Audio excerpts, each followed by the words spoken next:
వేదిక టీవీ. నేను మీ సాయిస్తరంగిశెట్టి. ముందుగా ఈ రోజు స్పెషల్ స్టోరీకి స్వాగతం. తెలంగాణలో ఒక పోలీస్ మరో రౌడీ షీటర్ మృతి ఘటనలు ప్రస్తుతం రాష్ట్రంలో సంచలనంగా మారాయి. నిజామాబాద్ లో రౌడీ షీటర్ రియాజ్ చేతిలో పోలీస్ కానిస్టేబుల్ ప్రమోద్ మృతి అనంతరం పోలీస్ కాల్పుల్లో నిందితుడు రియాజ్ మృతి ఘటనతో యావత్ తెలంగాణ ఉలిక్కిపడింది. ఒక చిన్న దొంగ పోలీసుని హతమర్చి పోలీసులకు దొరికిపోయి అనంతరం పోలీస్ కాల్పుల్లో మృతి చెందిన ఘటన తెలంగాణలో కలకలం రేపింది. నిజామాబాద్ లో జరిగిన ఈ ఘటన ప్రస్తుతం యావత్ రాష్ట్రంలో చర్చనీయాంశంగా మారింది.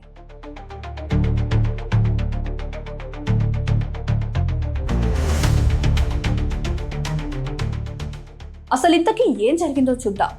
ద్విచక్ర వాహనాన్ని చోరీ చేసిన నిందితుడు రియాజ్ ను పట్టుకున్న పోలీసులు అతన్ని పోలీస్ స్టేషన్ కి తీసుకువస్తుండగా ఆ కానిస్టేబుల్ పై తిరగబడ్డ నిందితుడు కానిస్టేబుల్ ని కత్తితో పొడిచి చంపేశాడు.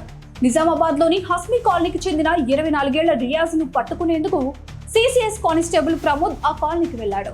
అక్టోబర్ 17వ తేదీన శుక్రవారం రాత్రి రియాజ్ ను అదుపులోకి తీసుకుని బైక్ పై ఎక్కించుకున్నారు. కానిస్టేబుల్ ప్రమోద్ వాహనాన్ని నడుపుతుంటే మధ్యలో నిందితుడిని కూర్చోబెట్టుకుని కానిస్టేబుల్ మేనల్లుడు వెనక కూర్చున్నాడు.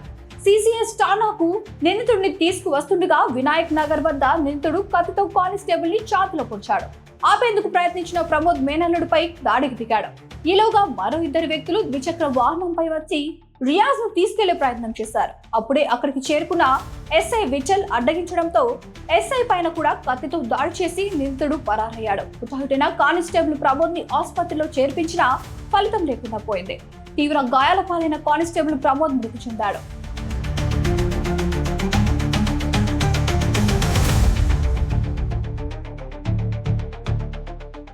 తప్పించుకున్న నిందితుడిని ఆ మరుసటి రోజే పోలీసులు నిజామాబాద్ లోని సారంగపూర్ దగ్గర పోలీసులు పట్టుకున్నారు. మరోసారి పోలీసుల నుంచి తప్పించుకొని పారిపోయే ప్రయత్నం చేశాడు నిందితుడు. దీంతో పోలీసులు రియాజ్ పై కాల్పులు జరిపారు. ఈ కాల్పులో రియాజ్ మృతి చెందాడు.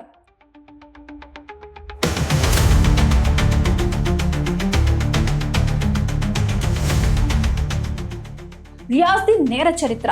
నిజామాబాద్ లో రియాజ్ పెద్ద రౌడీ షీటర్. బైక్లు, బుల్లెట్ వాహనాల చోరీలో రియాజ్ సిద్ధహస్తుడు. నెంబర్ ప్లేట్లు, ఇంజన్ నెంబర్లు మార్చి మహారాష్ట్రలో దొంగలించిన బైక్లను అమ్మేసేవాడు.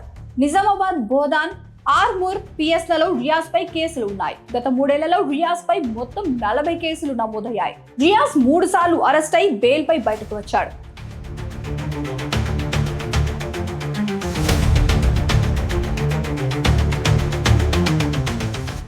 ఇదే ఘటనపై తెలంగాణ డీజీపీ శివధర్ రెడ్డి స్పందించారు. రియాజ్ ను పట్టుకునేందుకు పోలీసులు తీవ్రంగా ప్రయత్నించారని, వారి దగ్గరున్న ఆయుధాన్ని లాక్కొని రియాజ్ పోలీసులపై కాల్పులకు ప్రయత్నించాడని, అంతలోనే అప్రమత్తమైన పోలీసులు అతనిపై కాల్పులు జరిపారని వెల్లడించారు. ఈ కాల్పులో రియాజ్ మృతి చెందాడు.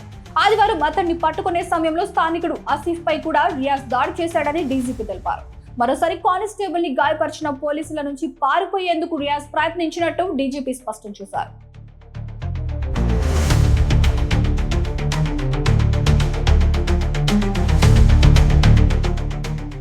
కానిస్టేబుల్ ప్రమోద్ కుమార్ కు పోలీస్ శాఖ తరపున నివాళులర్పిస్తున్నట్లు డీజీపీ శివధర్ రెడ్డి ప్రకటించారు.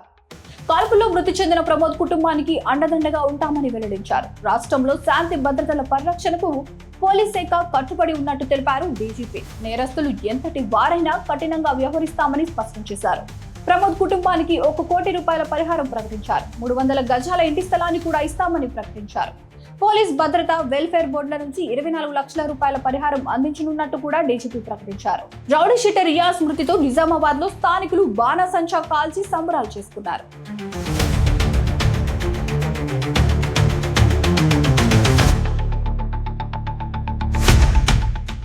ఇదిలా ఉండగా ఈ రోజు పోలీస్ బందోబస్తు మధ్య రియాజ్ పోస్ట్ మార్టం నిర్వహించి మృతదేహాన్ని వారి కుటుంబ సభ్యులకు అప్పచెప్పనున్నారు.